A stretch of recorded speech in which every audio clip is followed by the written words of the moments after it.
Zimbabwean billionaire Strive Masiyiwa, renowned for pioneering mobile telecommunications through Econet. Strive Masiyiwa is the richest black man in London, and almost no one in the West knows who he is. 110,000 kilometers of fiber optic cable, enough to wrap around the Earth 2.5 times every kilometer owned by him. He sits on the board of Netflix, the Bill and Melinda Gates Foundation, and Unilever. Forbes places his net worth at $2.2 billion. He partnered with NVIDIA to build Africa's first artificial intelligence factory. He has funded over 400,000 scholarships for orphan children across the continent. He is a signatory of the Giving Pledge, committing the majority of his personal fortune to philanthropic causes. In 2022, he became the first black billionaire ever to appear on the Sunday Times Rich list. That is not an accident. That is the strategy. The origin. He was born on January 29, 1961, in what was then called Southern Rhodesia, a country that did not yet exist under a name the world would recognize, governed by a white minority regime under Prime Minister Ian Smith that had just declared unilateral independence from the United Kingdom. Strive Masiyiwa was 7 years old when his family fled. They settled in Kitwe, a city in north-central Zambia, known for its copper mines and its working-class determination. It was there that he attended primary school, a child of displacement in a city built by extraction, learning that the world beyond his street was vast and largely indifferent. His mother was an entrepreneur. That detail matters. In an era and a region where most women were afforded neither the capital nor the social permission to run a business, his mother ran one. The lesson was absorbed early. Commerce is not the domain of the privileged. Commerce is a tool, and tools can be wielded by anyone willing to learn how they work. By the time Masiyiwa was 12, his parents had saved enough to give him something extraordinary, a European education. They sent him to a private school in Edinburgh, Scotland. A black boy from Kitwe in the classrooms of one of Britain's most academically rigorous cities. He did not shrink. He studied. He completed his secondary education in Scotland, returned briefly to Southern Rhodesia as it transitioned into the independent nation of Zimbabwe in 1980, and then went back to Britain to read electrical engineering at the University of Wales. He graduated in 1983. A boy who was a refugee at 7 held an engineering degree at 22. That is the foundation upon which everything else was built. The foundation where it all started. He returned to Zimbabwe in 1984. The country was newly independent, raw with possibility and political fragility in equal measure. Masiyiwa established a small electrical engineering business, a legitimate enterprise, unglamorous, hands-on. He was not yet thinking about telecommunications. He was thinking about circuits and contracts, and keeping a company alive in a newly sovereign African nation still finding its economic footing. It was in that grind, the daily reality of running a small black-owned business in post-independence Zimbabwe, that he began to see the larger picture. Africa was moving, people were moving, commerce was moving, and none of it was connected. There was no mobile network, there was no private telecommunications infrastructure. There was a state monopoly, the Post and Telecommunications Corporation of Zimbabwe, that controlled every wire, every signal, every communication pathway in the country, and had no intention of sharing that control. In 1993, Strive Masiyiwa applied for a license to build Zimbabwe's first independent mobile telecommunications network. He had studied the technology. He had written the business plan. He had found an investment banker, Dr. Nkosana Moyo, who understood the vision. He was ready. The government told him no. The rise. What happened next is the centerpiece of one of the great entrepreneurial battles in modern African history. It was not a negotiation. It was not a compromise. It was a war fought through the courts, clause by clause, on the argument that the constitutional right to freedom of expression necessarily included the right to communicate, and that a state monopoly on telecommunications was a direct violation of that right. The government of President Robert Mugabe did not agree. The Post and Telecommunications Corporation blocked him at every turn. The Ministry of Information, Post and Telecommunications constructed obstacle after obstacle. At one point, Masiyiwa ran out of money. He borrowed. The case moved through the High Court. He appealed. The case moved to the Supreme Court. He kept going. 5 years, from 1993 to 1998. 5 years of legal attrition against one of Africa's most entrenched political machines, sustained by a man who had decided that this was not merely a business dispute, it was a constitutional principle. It was the right of ordinary Zimbabweans to communicate freely without a government intermediary controlling the signal. In July of 1998, Zimbabwe's Supreme Court ruled in his favor. The state monopoly was declared unconstitutional. Econet Wireless Zimbabwe launched commercial operations that same year and was listed on the Zimbabwe Stock Exchange shortly after. That court ruling did not just give Masiyiwa his license. It cracked open the telecommunications sector across the entire continent. Country after country watched Zimbabwe, and the private capital that followed in the wake of that ruling accelerated the liberalization of African telecommunications by a decade. He built the company fast. Econet Wireless Zimbabwe grew into the country's largest mobile telecommunications provider, with a subscriber base eventually exceeding 6 million customers. By the mid-2000s, Econet Global had expanded into more than 20 countries across 5 continents: Burundi, Lesotho, Kenya, Nigeria, Botswana, Rwanda, the United Kingdom, New Zealand, and beyond. The group diversified into renewable energy, education technology, financial services, digital enterprise, cybersecurity, and cloud infrastructure. The electrical engineering business from 1984 had become a pan-continental technology conglomerate. In the process, Masiyiwa made a decision that has defined the moral architecture of his empire. He ensured that ordinary Zimbabweans could buy shares in Econet Wireless at its listing. He raised money on international capital markets and gave his community access to equity, not charity, ownership, the deed. The empire, the numbers behind the quiet.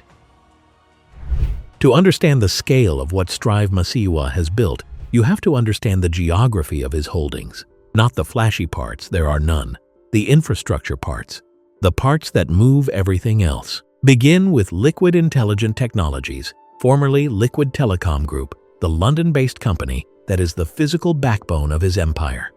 Liquid operates Africa's largest independent fiber optic network, more than 110,000 kilometers of cable, spanning the continent from Cape Town to Cairo, connecting east to west, threading through countries that major international carriers had deemed too difficult, too poor, or too risky to serve. 110,000 kilometers. You could run that cable from London to the moon and still have wire left over. That network carries internet, it carries commerce, it carries voice, data, and the entire digital economic activity of a continent.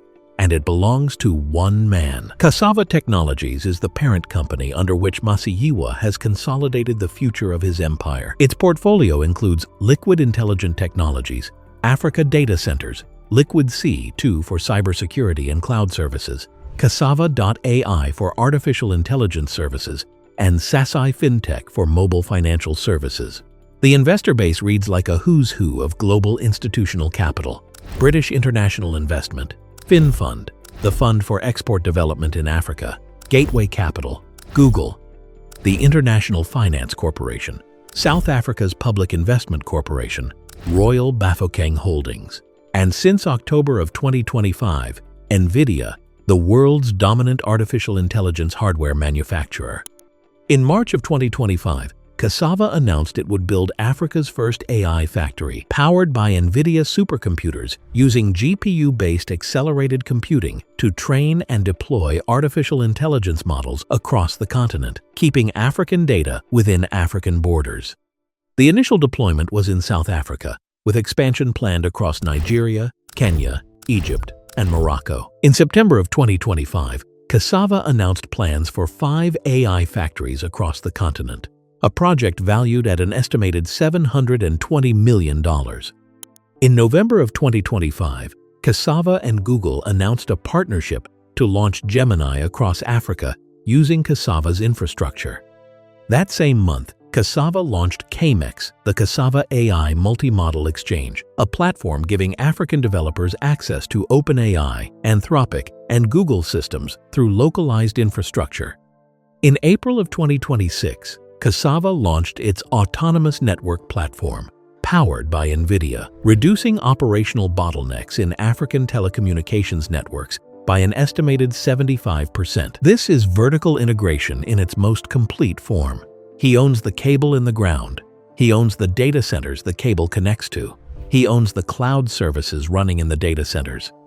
He owns the AI factory processing the data in the cloud. He owns the fintech platform moving the money generated by the services. From the fiber in the earth to the artificial intelligence in the atmosphere, the entire stack is his.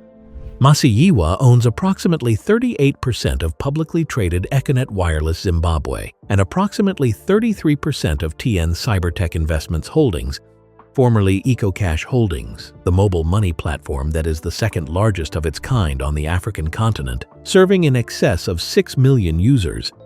EcoCash's share price surged by more than 260% in 2024 alone. In December of 2025, Masiyiwa announced plans to delist Econet from the Zimbabwe Stock Exchange, a move signaling a strategic shift toward private capital structures that give him greater long-term control. His personal real estate holdings reflect the same quiet confidence. In 2016, he purchased 2 adjacent penthouse apartments atop the 29-story El Dorado Tower at 300 Central Park West in New York City for a reported $24.5 million. He lives with his family in London, not in Mayfair, not in a compound designed for press attention, but in the family home of a man who considers real estate a shelter, not a statement. Forbes estimates his net worth at $2.2 billion as of 2026. Other trackers have placed the figure as high as $3.1 billion.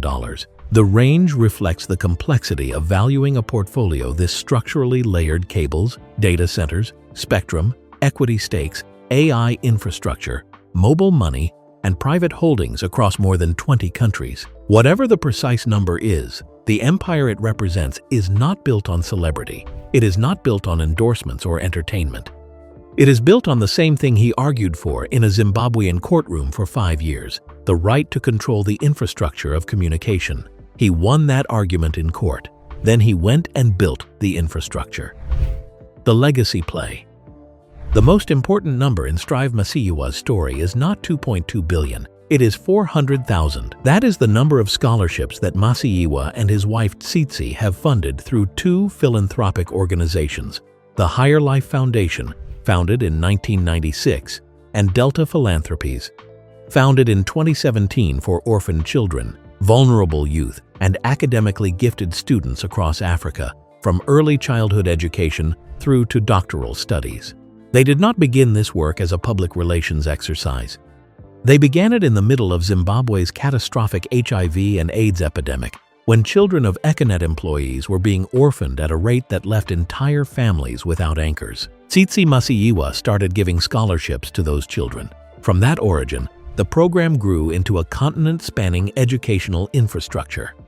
The Higher Life Foundation now operates a digital learning platform called Akelo, through which more than 34,600 students have accessed interactive education in vulnerable communities. It runs the Capernaum Scholarship for orphaned and disadvantaged children and the Joshua Nkomo Scholarship for students of exceptional academic merit. Together with his wife, Masiyiwa has pledged $100 million to establish a fund investing in rural entrepreneurs in Zimbabwe. He donated $10 million during Zimbabwe's cholera outbreak in 2019 and pledged a further $60 million toward long-term disease resilience. In May of 2020, South African President Cyril Ramaphosa appointed him as the African Union's Special Envoy for COVID-19 response, a role in which he helped coordinate the acquisition of vaccines and personal protective equipment for the entire continent. He led the AU Task Force on Food Security in Africa in 2022, addressing the crisis at the U.S.-Africa Summit in Washington, D.C. He sits on the board of the Bill and Melinda Gates Foundation, the Rockefeller Foundation, Netflix, Unilever, the National Geographic Society, the Global Advisory Board of Bank of America, Stanford University, the Bloomberg New Economy Forum. He is the only African member of the United States Holocaust Memorial Museum's Committee on Conscience. He received the W.E.B. Dubois Medal from Harvard University's Hutchins Center for African and African American Research in 2024. He and Tsitsi received the David Rockefeller Bridging Leadership Award in 2025. Time magazine named him one of the 100 most influential people in artificial intelligence in August of 2025. He is a signatory of the Giving Pledge, the commitment initiated by Bill Gates and Warren Buffett, in which billionaires publicly commit to donating the majority of their wealth to philanthropic causes. His daughter Elizabeth Tanya Masiyiwa runs Delta Philanthropies and sits on Harvard University's Leadership Council for the Center of Africa Studies. His other daughter leads the family's hospitality and sustainable tourism business. The dynasty is being built not just in fiber and data centers, but in the next generation of the family itself. This is what legacy wealth looks like when it is constructed with intention. The cable in the ground, the scholarship in the child's hand, the seat at the table where global policy is made. All three at the same time. The life now. He is 65 years old. He lives in London with Tsitsi and their 6 children. He does not appear regularly on red carpets or in gossip columns. He does not drive a fleet of supercars or maintain a yacht large enough to attract satellite coverage. He operates from the conviction stated explicitly in his public addresses to graduates at Morehouse College and other institutions that wealth is not the destination. It is the tool. His public persona, to the extent that he maintains one, is almost entirely digital. He has used Facebook over the years as a platform to speak directly to African entrepreneurs, sharing the details of his 5-year court battle, chapter by chapter, as a manual for persistence. He is a devout Christian, and his faith is not a background detail in his biography. It is, by his own account, the reason he did not stop fighting when the government of Robert Mugabe made it clear that stopping would be the easier path. In August of 2025, Time magazine placed him on its list of the 100 most influential people in artificial intelligence. Not the 100 most influential Africans, the 100 most influential people globally in the technology sector that is reshaping the 21st century. A man born in a country that did not yet have a name. A man who became a refugee at 7. A man who borrowed money to keep a court case alive for 5 years. On a global list of the most influential figures in artificial intelligence. He told graduates at Morehouse College, "We didn't wake up and say we wanted to make billions of dollars. We said we wanted to extend telecommunications to all the people of Africa." That is the sentence that explains everything. The billions followed the mission. The infrastructure followed the principle. The legacy followed the ownership. 110,000 kilometers of fiber optic cable, Africa's first AI factory, over 400,000 scholarships. A net worth of $2.2 billion held by a man who became the first black billionaire on the Sunday Times Rich list and then went back to work. Strive Masiyiwa did not build his empire by being the loudest voice in the room. He built it by being the most patient. He built it by understanding something that the governments and monopolies that tried to stop him did not. That the infrastructure of communication is the infrastructure of everything. That whoever controls the signal controls the future. And that the future of Africa, its commerce, its education, its healthcare, its artificial intelligence, its financial sovereignty runs on fiber, optic cable, and data centers and mobile money platforms that for the first time in history are owned by an African. He did not buy back the block. He bought the continent's backbone. He did not convert fame into infrastructure. He converted a 5-year courtroom battle into 110,000 kilometers of cable that now carries the digital economic life of a continent. He did not make the list and cash out. He made the list and built an AI factory. This is what black economic power looks like when it is expressed not through visible wealth, but through structural ownership, through the deed, the equity, the fiber in the earth. Through the 400,000 children who went to school because a businessman in London decided that his balance sheet was not the most important thing he would leave behind. London has produced many billionaires. The world has produced many builders of telecommunications empires. The intersection of those two things in one man, in one quiet family home in one of the world's great cities, is rarer than any league table will tell you. His name is Strive Masiyiwa. He was a refugee at 7. He is a billionaire at 65, and the cable is still being laid. That is the story of Strive Masiyiwa, London's most powerful black entrepreneur and arguably one of the most consequential builders in the history of African business. Now I want to hear from you. Which part of his story hit you the hardest? The 5-year court battle, the 110,000 kilometers of fiber, or the 400,000 scholarships? Drop it in the comments right now. If you are new here, subscribe and hit the notification bell. We cover black wealth, ownership, and economic power every single week, from London to Lagos, from Harare to Harlem. Click the video on your screen right now for more. The blueprint is not hidden. It is laying cable.